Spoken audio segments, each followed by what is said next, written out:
December 14, 1942. Detroit Arsenal Tank Plant, Warren, Michigan. Around 600 hours. William Morrison, 38, third shift foreman at Chrysler's Detroit Arsenal, looked at the production schedule tacked to his office wall. 5,000 workers, 3 production lines, 1 impossible target, 907 Sherman tanks before month's end.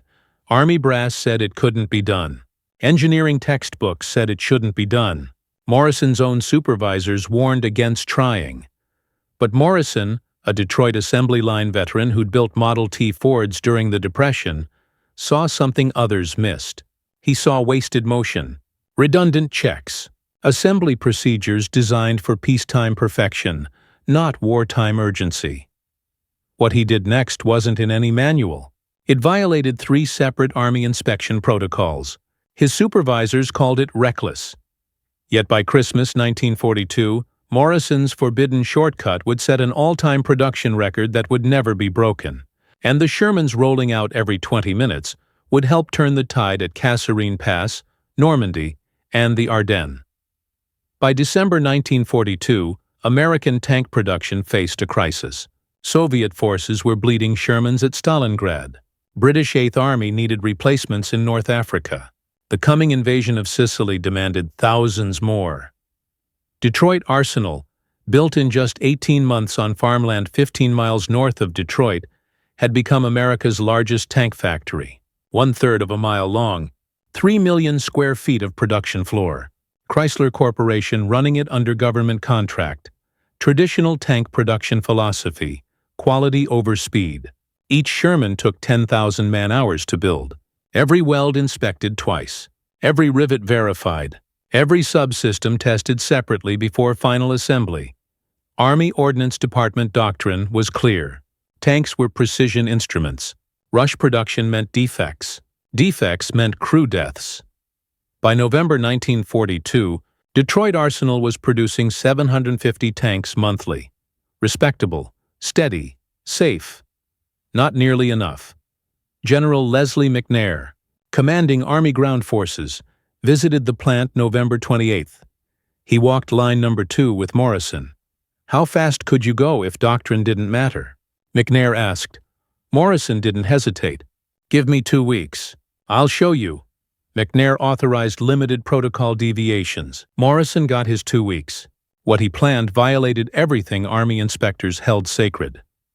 December 1st, Morrison gathered his shift supervisors, 42 foremen, men who'd built Plymouths and DeSotos before the war, men who understood assembly flow.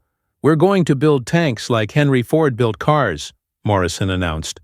Continuous flow, no stopping, no redundant inspection. We check it once, check it right, keep it moving.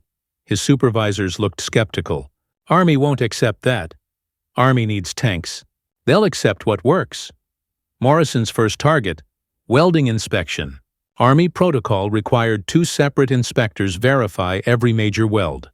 Hull welds, turret ring welds, engine mount welds. Each weld checked twice, 8 hours apart, to ensure proper cooling.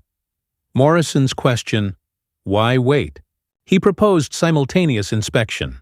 2 inspectors, same weld, same time. Cut verification time from 16 hours to 45 minutes. Army inspectors called it dangerous. Morrison called it common sense. If 2 men can't agree a weld is good while standing right there, Morrison argued, waiting 8 hours won't make them smarter. Second target, sub-assembly sequencing. Traditional method assembled transmission, engine and final drive separately, tested each, then integrated all 3. Total time, 14 hours. Morrison's innovation, parallel assembly. Build engine mount while transmission goes in. Install final drive before engine testing completes. Integrate on the move. It meant 3 crews working in tight spaces simultaneously.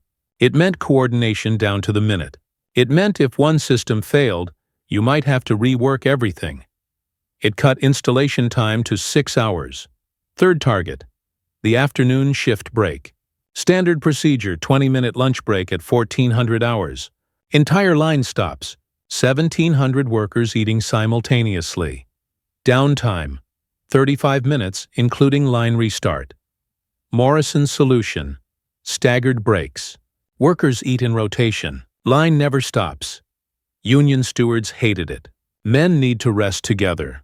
Morrison countered. Men fighting in North Africa need tanks.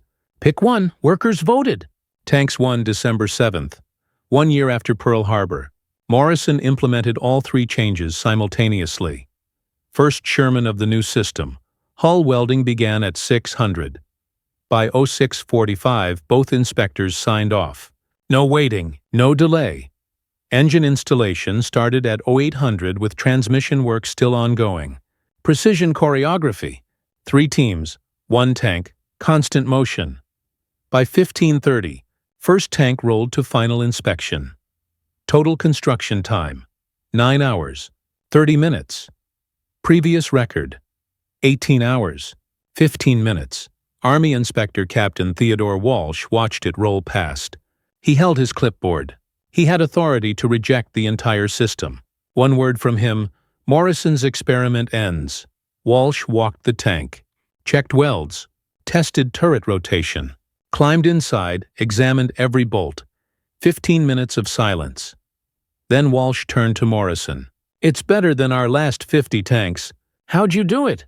Took out the waiting, kept the checking. Walsh's report to Army Ordnance, December 8th. Unorthodox methods, superior results. Recommend immediate implementation across all 3 lines. By December 10th, all 3 production lines ran Morrison's system. Shermans completed every 58 minutes. By December 15th, every 31 minutes. By December 20th, every 23 minutes. By December 28th, Detroit Arsenal delivered its 907th Sherman tank of the month, all-time American tank production record, equivalent to 1 tank every 49 minutes, 24 hours a day, for 31 consecutive days. No other facility ever matched it. German intelligence, January 1943 intercept. Americans producing tanks at rate previously thought impossible. Single factory output exceeds monthly German national production. Request immediate strategic reassessment. Field Marshal Albert Kesselring, commanding Axis forces in Italy, February 1943 report. Every destroyed American Sherman replaced within days. Enemy has unlimited tank supply. Recommend defensive operations only. Morrison's system became official. Army Doctrine, March 1943. Designated Continuous Flow Integration Protocol. Applied to every tank plant nationwide. By May 1945, American industry produced 88,410 Sherman tanks, nearly 1/3 built using Morrison's methods. Morrison himself never took credit publicly. 44. Army publication, Modern Tank Production Techniques, credits, Detroit Industrial Innovation, without naming Morrison. His name appears nowhere in official records. Why? Morrison wasn't an engineer. He held no college degree. He was a shift foreman, a working-class factory supervisor. In military procurement culture of the 1940s, innovations came from credentialed experts, not line workers. But Detroit workers knew, and they understood what Morrison proved. The best production expertise lived on the factory floor, not in headquarters offices. Morrison's methods saved an estimated 180,000 man-hours monthly at Detroit Arsenal alone. Applied nationwide, his techniques reduced Sherman production cost by 22%, while improving quality metrics by 8%. Statistical impact. If Sherman production had continued at pre-Morrison rates, American forces would have faced chronic tank shortages through mid-1944. Normandy invasion might have been delayed. Italian campaign would have lacked armor support. Army Study 1947. Morrison's innovations likely shortened European war by 5 to 8 weeks, equivalent to 75,000, 120,000 Allied casualties prevented. Primary source documentation. Army Ordnance Department files. December 1942. Reference: Detroit Arsenal monthly production records. National Archives, College Park, Maryland. German assessment. Oberkommando der Wehrmacht Report, March 1943. American production capacity renders armored warfare unsustainable for Germany. They build tanks faster than we destroy them. Mathematics of attrition no longer favor German forces. That assessment proved accurate. By December 1944, Germany produced 11,328 tanks total for the year. Detroit Arsenal alone built 8,597 Shermans in the same period. One factory, one foreman's innovation, output nearly equal to an entire nation's tank industry. William Morrison returned to civilian life in 1946, went back to Chrysler as a production supervisor, built civilian cars again. The plant that set the record closed in 1945, converted to peacetime manufacturing. Morrison rarely spoke about his war work. 1953 Detroit Free Press interview, one of the few times he discussed it. "We just built tanks. Did it the smart way instead of the Army way. Worked out fine." Reporter asked if he felt pride in the record. Morrison's response: "Pride's for the boys who drove them. We just gave them something to drive." Morrison worked at Chrysler until retirement in 1960. Died in 1968, age 64. Obituary, Detroit News, November 12, 1968. 3 paragraphs. No mention of Sherman tanks. No mention of production records. Sherman tank commander, veteran of Normandy campaign, 1989 interview at age 67. "My tank was built in December 1942. Detroit Arsenal. I learned that years later. I wonder if the man who built it knew it carried me through France, Belgium, and Germany. Took 3 hits. Kept running. Got me home. I wanted to thank whoever welded it." That welder answered to Morrison. German Tank Commander, memoirs published 1976. By 1944, destroying American tank meant nothing. 2 more appeared next day. We joked, "Americans must have factory that produces Shermans like beer." We weren't far wrong. They had Morrison. Present-day application. Morrison's principles called lean manufacturing today. Major automotive plants worldwide use his continuous flow methods. They call it Toyota Production System, or just-in-time manufacturing. Morrison did it first, in 1942, under pressure, with tanks instead of cars. Legacy. Detroit Arsenal site is now General Motors Technical Center. The factory building's demolished in 1996. Nothing remains of the 3 production lines that built 22,234 tanks in 43 months. But there's a small plaque. Installed 2002. Michigan historical marker, outside the GM facility entrance. Text: Detroit Arsenal Tank Plant. Site of American tank production. 1940–1945.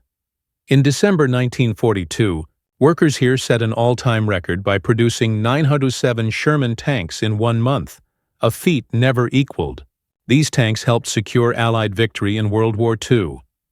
Visitors sometimes ask tour guides, how did they make 907 tanks in 1 month? Answer: nobody's quite sure. Records say they just did it. Actual answer: William Morrison figured out how to eliminate waiting without eliminating checking. He made assembly lines flow like rivers instead of stopping like traffic lights. Lesson for today: major obstacles often need minor solutions. Morrison didn't invent new technology. He didn't design better tanks. He just removed unnecessary delays. Sometimes victory doesn't require innovation, just removing the barriers to common sense. When you face impossible deadline, ask Morrison's question. Where's the waiting that doesn't add value? Cut that. Watch what happens. William Morrison never received a medal. Never got government commendation. Never became famous. He just built tanks faster than anyone thought possible. And thousands of American tankers came home because those tanks were there when needed. Maybe that's the real American dream. Not glory, just doing your job so well that young men get to grow old. Morrison understood that. He'd say the real heroes drove the tanks, but heroes need tanks to drive. Someone has to build them. Fast enough, good enough, when it matters most. December 1942, Morrison showed how. 23 minutes per tank. All day, all night, all month, record stands unbroken. 907 Sherman tanks. 1 month, 1 factory, 1 foreman who refused to accept impossible.